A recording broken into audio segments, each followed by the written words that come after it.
Olá, boa tarde. Senadores aprovaram hoje no plenário o projeto que destina 2% dos fundos constitucionais das regiões Norte, Nordeste e Centro-Oeste para projetos de revitalização de bacias hidrográficas. A matéria vai à Câmara dos Deputados. A aprovação do projeto foi motivada pela atual crise hídrica do Brasil. O dinheiro dos fundos constitucionais poderá ser aplicado em projetos de preservação ambiental, como recuperação de matas ciliares. O objetivo é combater o processo de degradação dos recursos naturais, aumentar a oferta hídrica e melhorar a qualidade da água. Permite que os governadores, que os prefeitos, que a sociedade civil possa desenvolver projetos produtivos e, ao mesmo tempo, de preservação ambiental. Os fundos são formados por 3% do produto da arrecadação do IPI e do Imposto de Renda. O nosso velho Chico está ameaçado, quer dizer, nós estamos aqui falando de investimentos expressivos que foram feitos para a transposição da bacia e, ao mesmo tempo, a constatação de que o nosso rio está morrendo e que, portanto, precisamos de uma ação que tenha um sentido de urgência e, nesse sentido, mobilizar novas fontes é algo fundamental. Segue para a sanção presidencial o projeto que tira o direito de herança de herdeiros que tenham sido autores de homicídio doloso ou tentativa de homicídio contra a pessoa que deixou os bens. O texto foi aprovado hoje em plenário.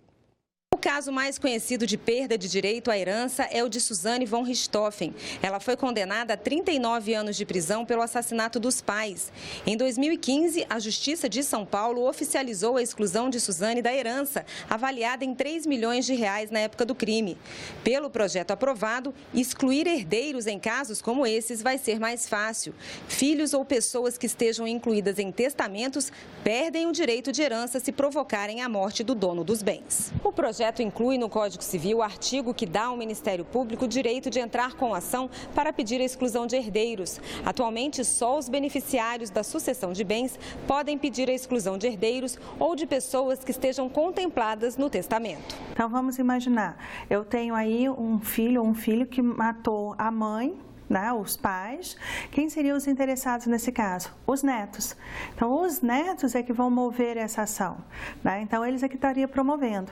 Com essa proposta, além desses netos, que eles vão continuar podendo, eu tenho também a participação agora do Ministério Público. A questão de herança, ela é sempre convulsiva.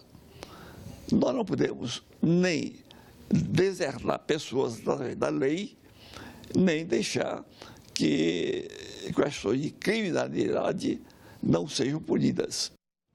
E nessa quarta-feira, os senadores aprovaram novas regras para o Programa de Financiamento Estudantil, o FIES. As mudanças fazem parte da medida provisória 785, que segue para a sanção presidencial. O FIES foi criado há 18 anos para oferecer empréstimos a juros mais baixos ao estudante de baixa renda que cursa o ensino superior em faculdade particular. A medida provisória cria 3 modalidades de financiamento. A primeira, voltada a alunos com renda per capita de até 3 salários mínimos, terá taxas de juros zero. O saldo devedor dos contratos será corrigido apenas pela inflação. Para isso, o fundo vai contar com recursos do governo federal e das faculdades e universidades que aderirem ao programa. É uma maquiagem, porque é bom que os estudantes brasileiros saibam claramente, pela medida provisória, ora aqui em debate, só estão garantidos mesmos, apenas 100 mil vagas. A segunda e terceira modalidades devem oferecer juros maiores, a serem negociados entre o aluno, o banco e a instituição de ensino. Com a taxa de juros que a gente tem nesse país, isso aqui vai ficar inviabilizado. Vai transformar o FIES agora num plano piloto, num programa piloto para o financiamento da educação. Nós estamos falando de um programa programa de 310 mil contratos por ano.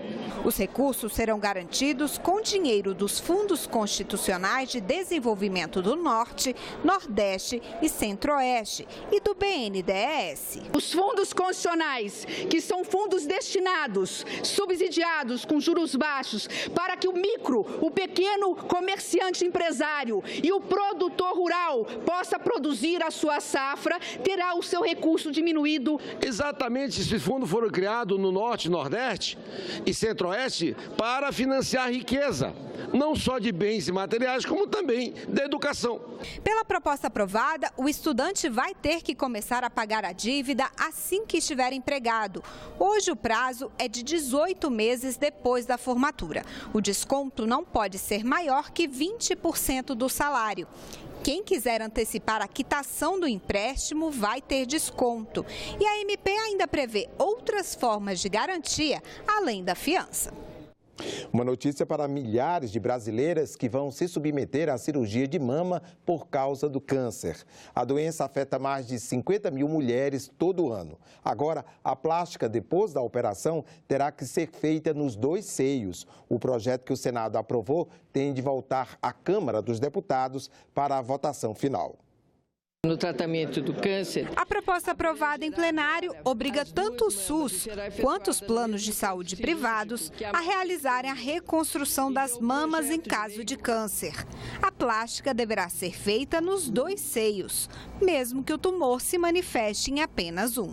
O que foi feito nesse projeto, por minha iniciativa, é mudar a palavra reconstrução para simetria, porque se você faz só uma mastectomia parcial, isso, se você diz que tem que reconstruir, ela é reconstruída uma mama, mas ela pode ficar totalmente diferente da outra. Então, quando essa palavra simetria é colocada e foi aprovada, aí fica obrigatório de ser feita a cirurgia para que as mamas fiquem iguais e você não tenha mais o desespero das mulheres de, além de sofrer uma mastectomia, ainda tem que ficar com mamas completamente diferentes. Já está em vigor a lei que garante o direito de a mulher vítima de violência doméstica e familiar ter atendimento policial e pericial especializado, de preferência feito por funcionárias públicas. A nova lei foi publicada hoje no Diário Oficial da União. A Conferência Mundial do Clima de Bonn, na Alemanha, começou nesta semana e o Senado vai participar. O Acordo de Paris, feito em 2015, estabeleceu metas ousadas para o reflorestamento e a redução de gases do efeito estufa.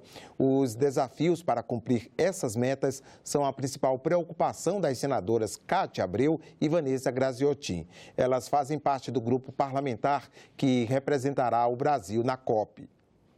Nessa COP agora na Alemanha, aproveitando o pragmatismo dos alemães, quem sabe nós possamos sair de lá com uma definição sobre a fiscalização. Porque como as metas são voluntárias, não são obrigatórias, então qual será o método, a metodologia para fiscalizar se de fato o que nós prometemos nós estamos entregando, né, o mundo inteiro. E o outro ponto é o financiamento. No Brasil nós temos um compromisso de plantio de 12 milhões de hectares de floresta. Isso tem um custo. Quem vai financiar isso? Então, também vai ser discutido um fundo internacional, um fundo mundial, vamos assim dizer, em torno de, a expectativa é 100 bilhões de dólares, para financiar todos os compromissos que o mundo fez lá na COP de Paris. Nós do Congresso Nacional hoje temos uma avaliação muito crítica, porque entendemos que nesse período de crise, de contenção de gastos públicos, o meio ambiente tem sido prejudicado extremamente, tanto que, por mais que nós tenhamos diminuído as emissões, ou o desmatamento, as emissões têm aumentado, né? Então nós vamos mostrar ao mundo aquilo que de real acontece no Brasil.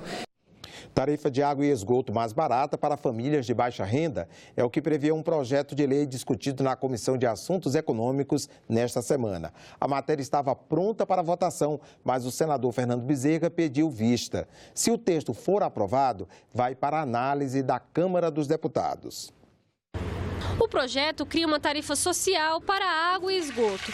A regra deve valer para famílias com uma renda de até meio salário mínimo por pessoa, mas tem de estar registrada no Cadastro Único para Programas Sociais do Governo Federal. Semelhante ao que tem na energia, não é? Inclusive os parâmetros, a forma de concessão também. Aquelas pessoas que comprovadamente são carentes e que usufruem dos diversos programas sociais, como Bolsa Família, entre tantos outros, essas pessoas também estariam aptas a ter o direito à tarifa social. Esses conjuntos habitacionais do Minha Casa Minha Vida, eles têm uma mensalidade de R$50 a R$70 e, em alguns casos, recebe uma conta de água de R$250 a R$300. Portanto, é um absurdo. O desconto é inversamente proporcional ao consumo, ou seja, quanto maior a economia, menor a conta de água. Vai funcionar assim: até 10 metros cúbicos de água por mês, desconto de 40%. Entre 10 e 15 metros cúbicos, desconto de 30%. Entre 15 e 20 metros cúbicos, o desconto é de 20%. E acima de 20 metros cúbicos, não tem desconto. Na prática, cada estado tem uma prestadora que é responsável pelo serviço e pela cobrança da água e do esgoto. Se a gente usar o exemplo do preço cheio de Brasília, uma família pagaria R$18 ao invés de 30 na maior faixa de desconto. O custo dessa outra tarifa social deve ser dividido entre os outros usuários, proporcionalmente ao consumo individual. A tarifa média deve ter um aumento, não vou dizer significativo, mas deve ter um aumentozinho um pouquinho acima da média, que é justamente isso, a família rica fazendo um repasse de recursos para a família pobre. No momento que o projeto de lei estabelece percentuais fixos e estabelece faixas de consumo onde esses percentuais poderão ser aplicados, não dá nenhuma margem para os estados e os municípios estabelecerem a regulamentação. Isso vai um pouco além do que está dito pela Constituição e limita um pouco a atuação das agências reguladoras. Nesse sentido, a gente observa o caso, por exemplo, de Minas Gerais, onde hoje já existe uma tarifa social que ela tem um desconto de 50% para todas as faixas de consumo. Nesse caso, o projeto de lei prejudicaria o usuário. Então, é um projeto que precisa ser melhor discutido. Ficamos por aqui. Você pode rever as reportagens desta edição na nossa página na internet, senado.leg.br/tv. Obrigado pela companhia e até a próxima.